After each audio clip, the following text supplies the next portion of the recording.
स्वागत है मेरी कहानी में। मंसूरी की ठंडी वादियों के बीच बसा गांव अमरोली अपनी सादगी के लिए मशहूर था, लेकिन आज यहाँ की शांति एक गूंजते हुए शोर ने तोड़ दी थी। एक चमचमाती हुई लाल रंग की महंगी कार धूल उड़ाती हुई गांव की कच्ची सड़कों पर दौड़ रही थी। कार के अंदर बैठी थी माया, ऊंची हील्स, चश्मा और हाथ में महंगा आईफोन। माया लंदन से लौटकर अपने पिता के प्रोजेक्ट के लिए यहाँ आई थी। उसके लिए यह गांव सिर्फ एक पिछड़ा हुआ इलाका था जहां उसे मजबूरी में कुछ महीने बिताने थे। अचानक एक जोरदार झटका लगा और कार का टायर एक गहरे कीचड़ वाले गड्ढे में फंस गया। टायर तेजी से घूमे और कीचड़ का एक बड़ा फव्वारा उछलकर सीधे सड़क किनारे खड़े एक युवक पर जा गिरा। वो रणवीर था। लंबा कद, गठीला बदन और चेहरे पर गजब का आत्मविश्वास। वो कंधे पर हल रखे खेत से लौट रहा था, लेकिन अब उसका सफेद कुर्ता और चेहरा कीचड़ से सना हुआ था। माया गुस्से में तमतमाती हुई कार से बाहर निकली और चिल्लाई, व्हाट द हेल, तुम सड़क के बीचों बीच क्या कर रहे हो? देखो मेरी कार की क्या हालत हो गई है। रणवीर ने शांत भाव से अपना चेहरा पोंछा और माया की ओर देखा।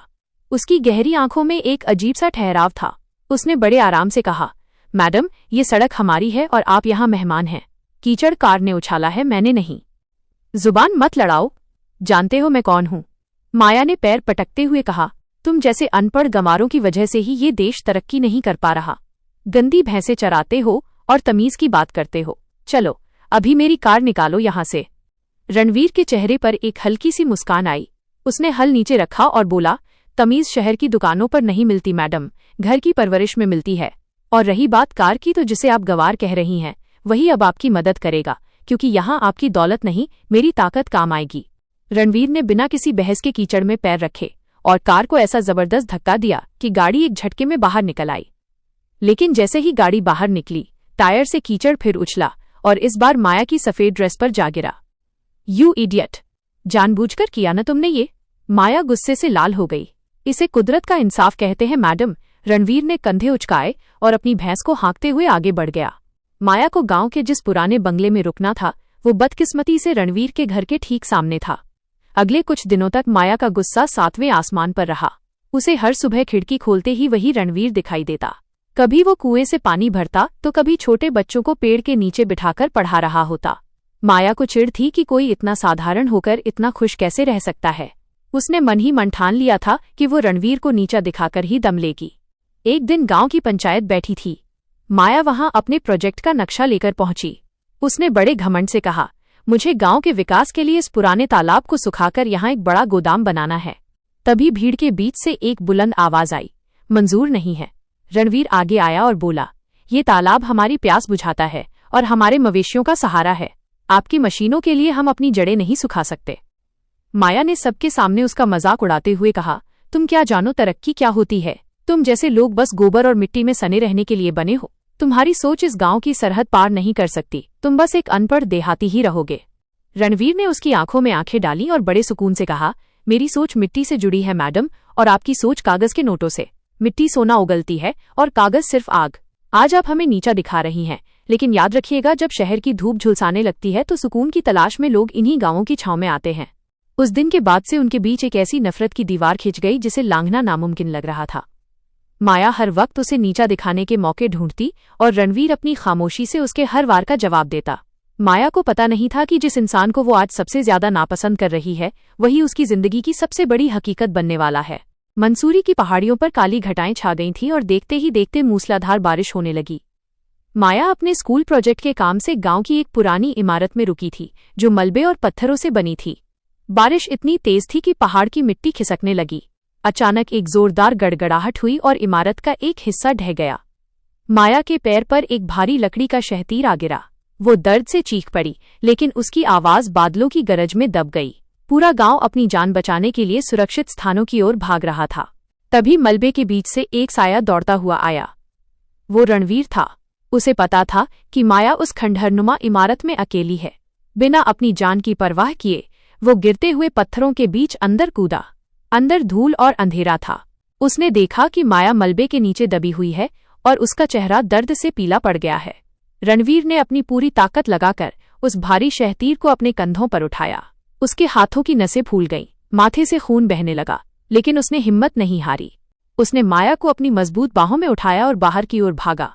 जैसे ही वे बाहर निकले, वो पूरी इमारत ताश के पत्तों की तरह ढह गई। माया की आंखों में आंसू थे और वो डर के मारे कांप रही थी। उसने देखा कि जिस गंवार को वो हर पल जलील करती थी, आज वही उसका फरिश्ता बनकर खड़ा था। पूरी रात रणवीर ने माया की देखभाल की, उसके घावों पर मरहम लगाया और जब तक उसे होश नहीं आया वो उसके सिराहने बैठा रहा। अगले कुछ दिनों में माया का व्यवहार पूरी तरह बदल गया। उसकी नफरत की जगह अब एक अजीब सी कशिश ने ले ली थी। वो अब रणवीर को गौर से देखने लगी थी। उसने देखा कि रणवीर सिर्फ खेतों में काम नहीं करता, बल्कि वह गांव के गरीब बच्चों की पढ़ाई का खर्चा भी उठाता है और सबकी मदद के लिए आधी रात को भी तैयार रहता है। उसे एहसास हुआ कि सादगी का मतलब अनपढ़ होना नहीं होता।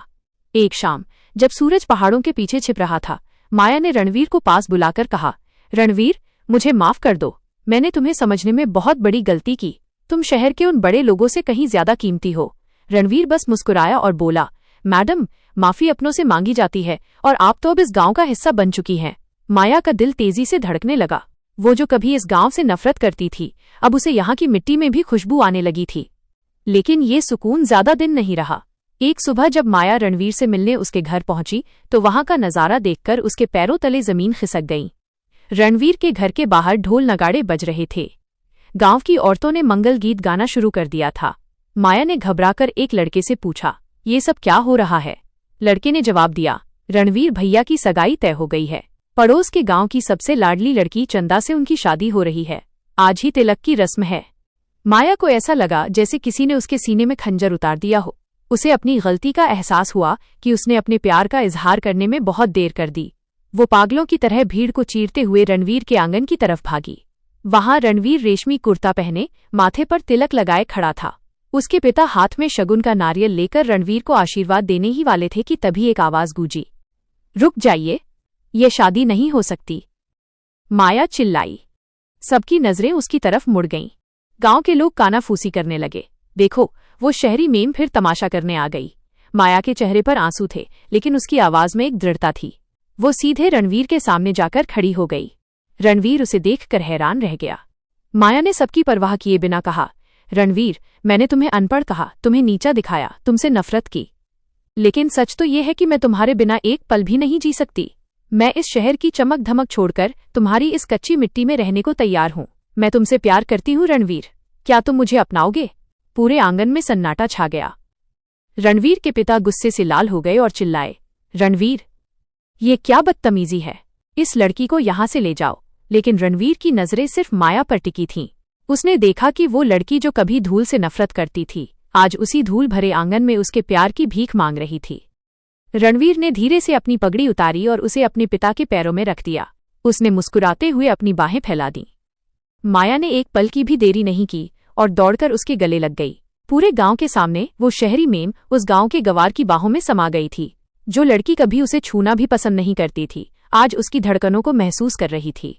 रणवीर ने उसके माथे को चूमा और धीरे से कहा, अब तो ये गंवार बुरा नहीं लगता ना? माया ने सुबकते हुए जवाब दिया, तुम मेरे सबसे प्यारे और सबसे अनमोल गंवार हो। आज नफरत हार गई थी और एक सच्ची प्रेम कहानी ने गांव की मिट्टी में अपनी जड़ें जमा ली थीं।